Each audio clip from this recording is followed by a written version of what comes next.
Shlamad Maryam and Nochen. I know you are just wondering what I said. I say Shlamad Maryam and Nochen, that means peace of the Lord be with you in our language, Aramaic. Actually, in the commentary, they say that our language was, using by Jesus' language, they call Aramaic. That's completely wrong. Because actually, we are not using Jesus' language. Jesus was used our language. Okay? This is just for history. Thank you very much for inviting me here. And by the way, I know anyone actually share his own personal story.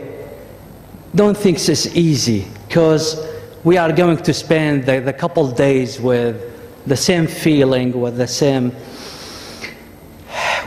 issue. Go back to my country, to my people. Before, when the Islamic State arrived, and actually a lot of people, they call them ISIS or Daesh. I like to call them Islamic State. If someone going to recognize or realize that I am talking against Islam, or someone actually want to say, no, this is, racist, it's not nice to talk against that or that religion, to those people, don't be smart with me. If you are believe Islam is still a religion of peace, I think you need to see a doctor.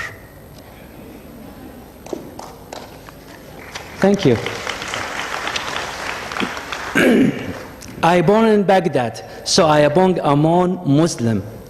So all my friends, they are Muslim. And here we have to recognize between Islam and Muslims. Because I believe in your neighborhood, they are maybe Muslims, okay? I'm not saying they are bad people, but in the end of the day, they have to follow Quran or Sharia. That means the law of Quran. So it's different. And as a Christianity, we have to say the truth.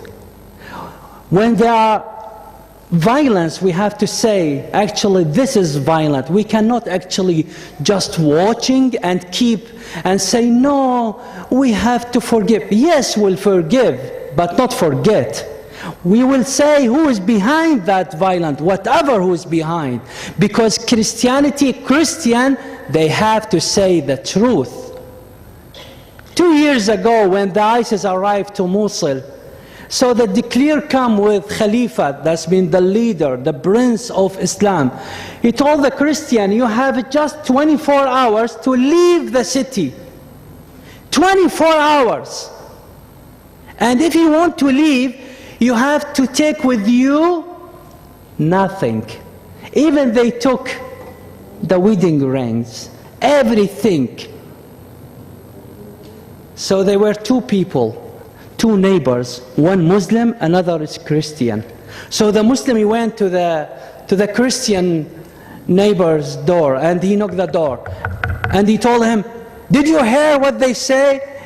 They are saying in the mosque, you have to leave your home because you are Christian, you are infidel. And if I'm going to see tomorrow morning, by Allah's name, I'm going to kill you and kill your family. Because I am your neighbor, I am the Muslim here, so I have right to take your home. The day follow, the Christian, he gathered his family, and before leaving, he went to the Muslim door, neighbor, and he knocked the door. And the Muslim, when he went out, he saw him with anger. Why you are still here? I told you I'm going to kill you today. And he told him, look, my dear neighbor, we've been neighbors for 30 years.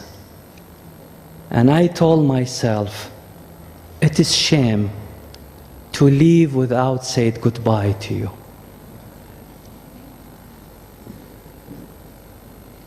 How many stories there are in my head. Imagine 125,000 people been forced to leave Mosul in one day. And my city, northern of Iraq, my church, called Erbil, Ankawa, we received in one day 18,000 families. Overnight, 18,000 families. Just imagine if you are going to invite your friends or someone in the weekend, I think you have to prepare 1 week in advance, yeah? Because this is a big issue. You have to prepare everything, barbecue, beer, no beer, we are Catholic. Okay, vodka, everything, okay? Just imagine, in one day we received 18,000 families. So they were everywhere, in churches, parks, everywhere. And you know, as a Catholic, if any disaster and any problem happen in the world, don't send government, send Catholic Church, because they will solve the problem. And this is the minimum of our duty, to take care about people. I'm not saying that of proud, I'm saying this is the minimum of our duty, taking care about each other. I know what's mean pain. And I know that Christianity is not actually supermarket.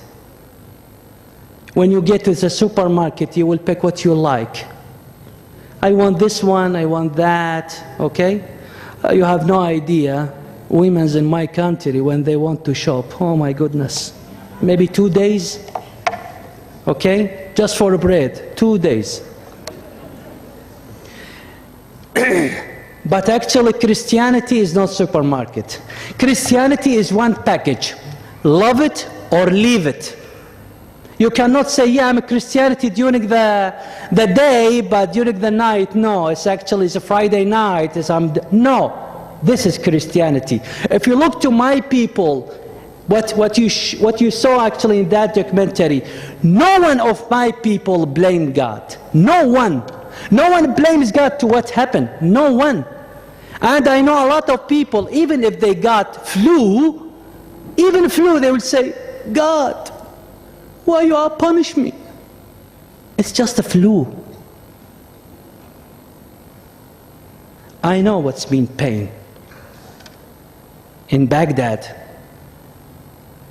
I don't know how many times actually I survived. But please, when you hear my story, please don't look to me as a hero. I'm nothing. I'm just a soldier for Christ. I give my life for Christ. And I know I don't deserve to be a soldier for Christ. They blew up my church in front of me. And if someone actually has no idea what's mean a fly in air when there is a bomb, actually I know what that mean, because I was just 7 meters away from a bomb. So I was just a fly. After that, I survived twice. I was in the wrong place. Twice they attacked police cars and I was near there. So twice my car being destroyed. I'm just saying that in words. But you know the feeling when you are in your car and there is explosion and there are fire everywhere. And all windows, they are just destroyed in front of your face. And all your life just comes like this, pass in front of your eyes. And to realize that you are still alive, sometimes you need days. After that, I was standing in front of my church. And it was one of the militia called As-Sadr. Of course, they are Muslim. So they pass, and they were just, shooting overhead. In my country, I don't know, it's habit. We shoot every time. I don't know why, okay? So they were just, they pass, and they were maybe 25 meters, 50 meters, and they opened fire against us, against the church. So I saw the bullet actually hit the door, hit the wall, and I was just looking like, with this look, are you serious? Why you are shooting us? And just within 1 minute, I realized it was a fountain of blood in my leg. So actually I got shot by AK-47 Kalashnikov, and still the bullet still in my leg till now. After a couple months, after the mass, I went to visit friends of mine, and suddenly on the highway, they blocked the highway. There were 2 cars waiting for me.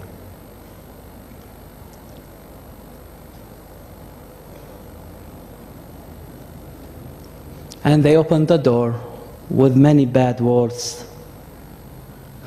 like dirty infidel, American spy. I don't know why they called me American spy. They thought maybe I am like Robert De Niro. I don't know. So they took me to the place, I don't know, I have no idea where. But when we arrived, one of them, he told me, you have to take this, cover your eyes. If you are going to open your eyes, we'll put the bullet between your eyes. So they covered my eyes, and they bring chains. Immediately one of them, he hit me, of course I realized after, but he hit me by his knee and my face. Immediately he broke my nose. So my nose actually was broken into 6 pieces. So they took me inside the house for 9 days. I was silent for many years. I never share my story. Tell to what happened to my people in Mosul. Why? Because who I am to complain about my life? How can I stand before God and tell him, God, why I am suffer? Who I am? I know, because he's going to tell me. Yeah, I know that. I sent my son to you, and you kill him. So who I am actually to argument with God about my problem? Second, I never actually share, because I don't want people to feel sorry about me, or, oh, what happened to you? I don't like that. Even I don't like people to feel badly, okay? So in my country, to be Christian, to be priest, it's suicide mission. Before Islam, we were 70 million. Now we are less than 200,000. We are not numbers, but we are people. In 9 days, they let me without water 4 days. 4 days. The day 5th, they told me, according to Sharia and Quran, we have to take care of you. I told them, I know the Sharia and Quran better than you. So don't actually smart with me about Quran. I know Quran very well. I'm not your enemy. That law when you are during the war, I'm not your enemy. You became my enemy. And they told me, stop, you are talk a lot. And you know, Catholic priest, who can argument with Catholic priest? And they told me, stop, you are talk a lot. And those actually 4 days, and this has happened to any one of us, when we are during the Safa, those people, they pass in our mind during the Safa, those people, they are close to us, like your mom or your friends. So I was actually always dreaming that my mother, some of my priest friends, and they always, when they pass, even my sister, always they are telling me in our language, Abuna kibit mai, that means, Father, do you want water? So the day 5th, they bring water, and they told me, okay, this is the water. Do you want to drink? And I say, no. Actually, I was looking forward to drink water. The day 6, they start negotiated. They want to know, because the only thing they got, I told them, why you actually kidnapped me? And they say, we don't know your personal, but we have a list. We are work with the government. We are one of the militia, religion militia, Islam. And we have a list. So we have your name and the price in front of your name, how much we are going to take money if we bring you here. So when they start negotiated, they let me talk with the priest. And when I start talk with the priest through the cell phone, and the first thing, the priest want to be sure that I am Father Douglas, I'm still alive. And they told me, don't speak in your language, speak in Arabic. So the priest, the first thing, asked me, are you Father Douglas? Yes, I am. How can I be sure that you are Father Douglas? I don't know, we'll figure out, okay. Tell me which day is your ordination, when you became a priest. And you know, sometimes people ask, stupid question. And I say, yeah, it's June 29. Oh yeah, you are Father Douglas. Okay, now I am sure that you are Father Douglas, you are still alive. So, how are you?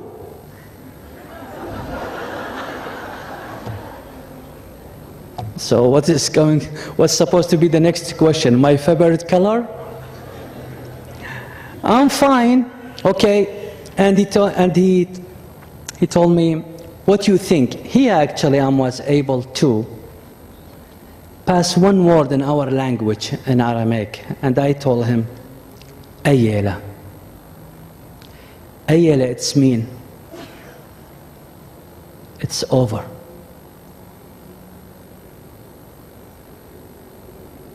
So suddenly, Father, he told them, I don't want to talk with Father Douglas anymore. Keep Father Douglas to you. We are going to consider him as one of our martyrs. Good friend.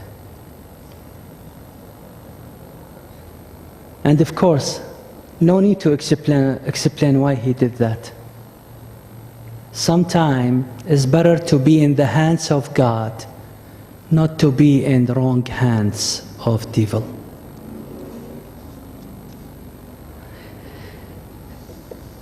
It was that same day they took me to the ugly room, tied with chains. I used the chains actually to pray my rosary. Also to put a sign on the wall when the day passed. I just put sign, 1 day, 2 day. So the day 6, they took me to the ugly room and they told me, your people, they don't want you anymore. And do you remember the first day when we asked you, look to yourself, why you are here, you are going to have, hard time. And you told us, I'm priest. I consider myself, I am just like with you, like in picnic. I told them that. Never told to the terrorists, you are the picnic with them, okay? This is my free advice to you. And they told me, you are going to pay for that. So suddenly one of them, he said, bring me the hammer. Suddenly, one of them hit me in my shoulder and in my face. So I found one of my teeth with the blood. When I spilled the blood, they told me, don't be worried. You have a lot of teeth and we have all the night. And they hit me again. And they were just, why you are not begging to stop? I told them, look, if I die, to us is the beginning of the life. Death to you is the end of the life. And they told me, again he started talking. Stop, don't talk. And they hit me again. They destroyed the teeth here. I was not able actually to take selfie to Facebook for many years, you know. And they broke 2 discs in my back. When they released me, I spent 1 year in bed, and I went to Germany to fix my face. But I want to tell you that please don't stop. Don't look to my story. Look to the people behind my story. I'm still alive. I can share my story with you.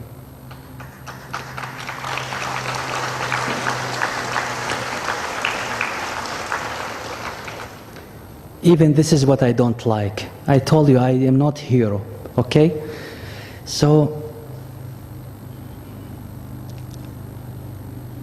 my people behind my story, those actually they need you. And I am here not to begging your help, because this is our duty to take care of each other, because we are parts in the same body, and the head of that body is Jesus Christ. Look to my face. Do I look scared? Do I look sad? The same thing my people. They are happy always. They are always thanking God even to what happened. No one actually blame God. So I ask you to be voice for our people. Second, 2 years ago, I went to the European Parliament. There they told me, don't even pronounce the word of persecution or genocide here in Europe Parliament. Of course, Catholic priest, never.